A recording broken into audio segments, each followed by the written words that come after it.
Panchayat season 4 के episode 5 के शुरुआत में अभिषेक पंचायत ऑफिस के बाहर कपड़े धो रहा है। तभी वो देखता है कि एक बुजुर्ग आदमी ऑटो से फुलेरा गांव के अंदर आता है, लेकिन ऑटो वाला उन्हें गांव के अंदर लाने के बजाय सिर्फ ऑफिस के बाहर ही छोड़ देता है। पूछने पर अभिषेक को पता चलता है कि वो मंजू देवी के पिता हैं, मतलब रिंकी के नाना जी। अब रिंकी के नाना जी चलकर प्रधान के घर जाने लगते हैं। अभिषेक उन्हें रोक लेता है और कहता है इलेक्शन की तैयारी चल रही है, प्रधान जी गांव में प्रचार के लिए गए हैं, आप यहीं रुक जाइए, मैं उन्हें कॉल करके लोकेशन पूछता हूँ। जब अभिषेक कॉल करता है तो प्रधान जी कहते हैं कि रिंकी को चाबी के साथ भेज देता हूँ। लेकिन जब अभिषेक उन्हें घर छोड़ने लगता है तो नाना जी कहते हैं कि वो बाइक पर नहीं बैठ सकते, तो दोनों पैदल ही निकल जाते हैं। लेकिन नाना जी बहुत स्लो चल रहे हैं। तब अभिषेक एक गांव वाले का साइकिल लेकर उन्हें पहुंचाता है। दूसरी तरफ गांव में चुनाव प्रचार जारी है। एक तरफ भूषण की टीम और दूसरी तरफ प्रधान जी की टीम। मंजू देवी का इलेक्शन सिंबल है लौकी और क्रांति देवी का इलेक्शन सिंबल है कुकर। जब दोनों पार्टी आमने सामने होते हैं तो क्रांति देवी विकास की पत्नी खुशबू की इंसल्ट कर देती है। क्रांति कहती है कि प्रहलाद को यूज किया गया है, उसके 6 लाख लिए गए हैं, जमीन खरीद ली गई है और खुशबू और प्रहलाद के बीच कुछ रिश्ता है। ये सुनकर खुशबू रो पड़ती है क्योंकि वो प्रहलाद चाचा को पिता की तरह मानती है। मंजू देवी उसे संभालती है। ये सब सुनकर प्रहलाद भी दुखी हो जाता है और अपने खेतों में चले जाता है। अब अभिषेक साइकिल वापस करके ऑफिस लौट रहा है। तभी भूषण कुकर में लौकी पका रहा है और गांव वालों से कहता है ये कुकर तो सिर्फ 1 सीटी में लौकी पका देता है। अभिषेक वहाँ थोड़ी देर रुकता है, लेकिन भूषण के प्रेशर कुकर से सीटी ही नहीं लग रही। फिर जब अभिषेक वहाँ से जाने लगता है तभी पीछे से भूषण का प्रेशर कुकर बर्स्ट हो जाता है। भूषण घायल होकर नीचे गिरा हुआ है। सब लोग उस पर पानी डालते हैं, लेकिन पूरे गांव के सामने भूषण की इज्जत निकल जाती है। रात को सब लोग मिलते हैं। प्रचार में क्रांति देवी की हुई बातों से सबका मूड खराब है। मूड ठीक करने के लिए अभिषेक भूषण का प्रेशर कुकर वाले कांड के बारे में सबको बताता है, जो सुनकर सब जोर से हंसने लगते हैं। अगले दिन प्रधान जी गाँव में घूम रहे हैं तो पता चलता है कि कई जगहों पर उनका पोस्टर लगा ही नहीं, सिर्फ भूषण के पोस्टर्स लगे हुए हैं। तभी एक आलू वाला आता है। प्रधान जी उससे आलू लेने के लिए दाम पूछते हैं तो वो बताता है कि भूषण ने सारे आलू पहले ही खरीद लिए और वो सबको फ्री में आलू बांट रहा है। तब ये लोग आलू नहीं लेते और उसे भगा देते हैं। तभी प्रधान जी को सांसद जी का कॉल आता है। वो उन्हें मिलने के लिए बुलाता है, लेकिन सवाल ये है कि सांसद प्रधान जी को क्यों बुला रहे हैं। प्रधान जी को लगता है कि शायद वो एफआईआर से विधायक का नाम हटाने के बारे में बात करेंगे, तो प्रधान सोच कर जाता है कि वो उन्हें प्यार से मना कर देगा। लेकिन वह सांसद विधायक की बुराई करता है, कहता है कि वो इंसान बिल्कुल ठीक नहीं है, क्रिमिनल टाइप का आदमी है और उसकी भाषा भी ठीक नहीं है। इसीलिए हाई कमान ने डिसाइड किया है कि उसे विधायक के पोस्ट से हटाकर पार्टी से निकाल दिया जाए। अब वो ना ही विधायक रहा और ना ही पार्टी का हिस्सा, और अब वो सीट पूरी तरह खाली है और हम ढूंढ रहे हैं एक ऐसे कैंडिडेट को जो उस टिकट का हकदार हो। लेकिन सांसद जी यहाँ प्रधान जी की नहीं बल्कि प्रहलाद का नाम लेता है। ये सुनकर प्रहलाद सोच में पड़ जाता है, क्योंकि इलेक्शन में प्रहलाद के बेटे राहुल का नाम भी यूज होगा और लोग उनके लिए सिंपैथी भी महसूस करेंगे, जो प्रहलाद नहीं चाहता। दूसरी तरफ फुलेरा में वही आलू वाला प्रधान जी के घर के बाहर पहुँच जाता है। जब मंजू देवी को पता चलता है कि भूषण ने सबको फ्री में आलू बांटने को कहा है तो वो अपना दिमाग लगाती है और सारे आलू ले लेती है। फिर एक शॉप पर जाकर उसे समोसा बनाकर गांव में मंजू देवी के नाम से बांटने को कहती है। समोसे के बाकी आइटम्स का खर्चा भी देती है। अब प्रहलाद, प्रधान जी, सचिव और विकास आपस में बात कर रहे हैं कि प्रहलाद को टिकट लेना चाहिए या नहीं। सब प्रहलाद को समझाते हैं और फाइनली प्रहलाद मान जाता है। ये सुनकर सांसद जी भी खुश होते हैं।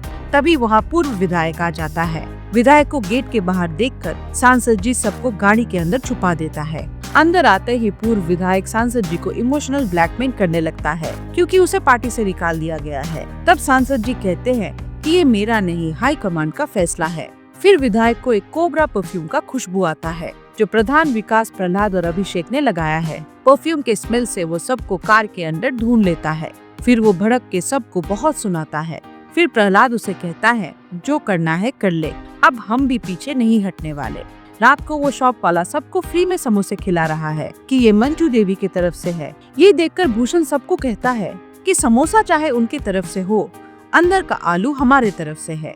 अब सांसद के घर में हुए बातों से सबको लगता है कि शायद विधायक ने नहीं बल्कि सांसद जी ने गोली चलवाई थी ताकि विधायक को पार्टी से निकालने का रास्ता बन सके। अब सब लोग कंफ्यूज हो जाते हैं कि प्रहलाद को टिकट लेना चाहिए या नहीं, लेकिन प्रधान जी कहते हैं कि यही पॉलिटिक्स है और प्रहलाद को टिकट लेना चाहिए।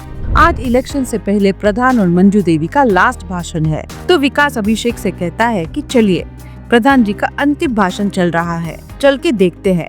अभिषेक मना कर देता है कि कितनी बार सुनेंगे, जिनको वोट देना होगा वो तो दे ही देगा। लेकिन जब रिंकी अभिषेक को बुलाने आती है तो अभिषेक झट से मान जाता है और उनके पीछे चल पड़ता है। उसके बाद भाषण में प्रधान जी कहते हैं कि फुलेरा एक छोटा सा फूल था जिसे सब लोग तोड़ रहे थे, लेकिन अब फूल को बचाने के लिए कांटे आ चुके हैं और हम इसकी हमेशा रक्षा करेंगे। दूसरी तरफ क्रांति देवी और भूषण भी अपने स्पीच में बिजी है। इस बार उनकी अच्छी खासी पकड़ है, दोनों के स्पीचेस चल रहे हैं और कई लोग सुन रहे हैं।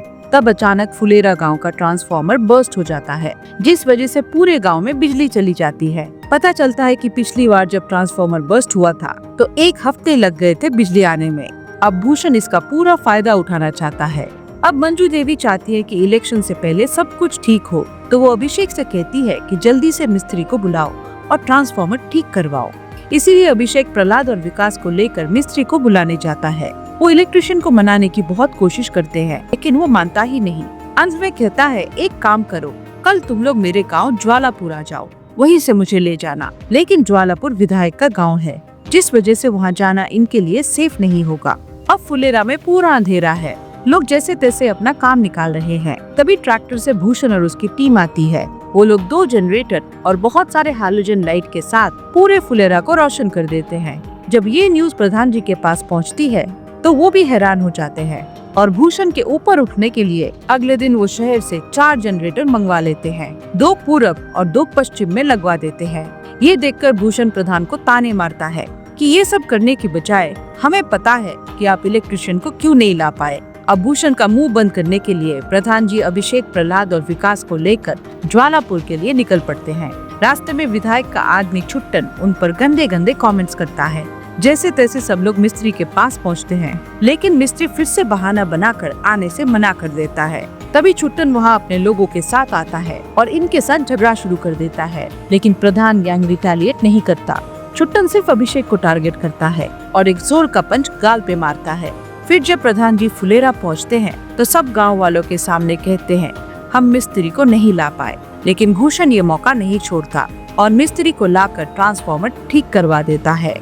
नेक्स्ट डे इलेक्शन है और सारी तैयारियां हो चुकी है। डीएम मैडम भी आ चुकी है और इस बार पहले इलेक्शन से ज्यादा वोट्स डाले जाते हैं। इलेक्शन के रिजल्ट 23 तारीख को आने वाला है, लेकिन आज 21 तारीख को फिलहाल अभिषेक का कैट का रिजल्ट आने वाला है, जिसकी वजह से वो काफी नर्वस है। तो वो रिंकी से कहता है, तुम ही मेरी रिजल्ट चेक कर दो। तभी प्रधान जी, प्रहलाद और विकास आ जाते हैं, साथ में बियर भी लाते हैं। अभिषेक को 98% की उम्मीद है, लेकिन जब रिजल्ट आता है तो रिंकी फोन पर बताती है कि 97% आया है। इससे अभिषेक बेहद खुश होता है, क्योंकि कोई न कोई अच्छी कॉलेज तो मिल ही जाएगी। अगले दिन अभिषेक और रिंकी मिलते हैं। अभिषेक कहता है, अगर मंजू देवी इलेक्शन हार गई तो मैं रिजाइन करके चला जाऊंगा, क्योंकि अगर मैं यहाँ रहा तो भूषण और क्रांति देवी मेरा जीना हराम कर देंगे। लेकिन रिंकी कहती है, माँ को भी तुम्हारी जरूरत पड़ेगी, उनका साथ देना। तो अभिषेक 3-4 महीने रुकने के लिए मान जाता है। यहाँ लगता है कि दोनों का रिलेशनशिप अभी भी कॉम्प्लिकेटेड है। दोनों एक दूसरे को पसंद तो करते हैं, लेकिन बात आगे नहीं बढ़ पा रही। अब घर वापस जाते वक्त दोनों के बीच मफलर लेकर एक रोमांटिक मोमेंट होता है। नेक्स्ट डे इलेक्शन रिजल्ट्स आते हैं। सब लोग काफी नर्वस है। इस बार पुलिस प्रोटेक्शन भी बुलाई गई है। वहीं दूसरी ओर भूषण पूर्व विधायक के घर पहुंचता है। माधव और विनोद उस जगह बैठे हैं जहां विनर का अनाउंसमेंट होने वाला है। तभी प्रहलाद और विकास भी वहां पहुंचते हैं। तब विनोद को भूषण का कॉल आता है, जो एक्साइटेड होकर बताता है कि हम इलेक्शन 73 वोटों से जीत गए हैं। ये सुनकर माधव और विनोद की खुशी का ठिकाना नहीं रहता, लेकिन प्रहलाद और विकास का दिल टूट जाता है। भूषण और पूर्व विधायक जीत का जश्न मना रहे हैं। क्रांति देवी और भूषण की रैली निकलती है। वहीं मंजू देवी का टीम हताश दिखाई देते हैं। इन सब का फ्रस्ट्रेशन प्रधान जी घर पर आकर निकालते हैं और गांव वालों को धोखेबाज कहकर गाली देते हैं। सब लोग प्रधान जी को संभालने की कोशिश करते हैं। अगले दिन पंचायत ऑफिस में मंजू देवी का नाम मिटाकर क्रांति देवी का नाम लिख दिया जाता है। अब भूषण और क्रांति देवी पंचायत ऑफिस पहुंचते हैं और सचिव जी से पूछते हैं कि आपका नाम भी मिटाना है क्या। अभिषेक कहता है नहीं, 3-4 महीने बाद। इसके बाद भूषण और क्रांति देवी पंचायत ऑफिस के अंदर हंसते हुए जाते हैं। जाते जाते क्रांति देवी पूछती है क्या हम अभिषेक सर को यहाँ से निकाल सकते हैं। और पंचायत सीजन 4 की कहानी यही खत्म होती है। वीडियो अच्छा लगा तो इसे लाइक कीजिए and please consider subscribing to the channel. मिलते हैं अगले वीडियो में। नमस्कार।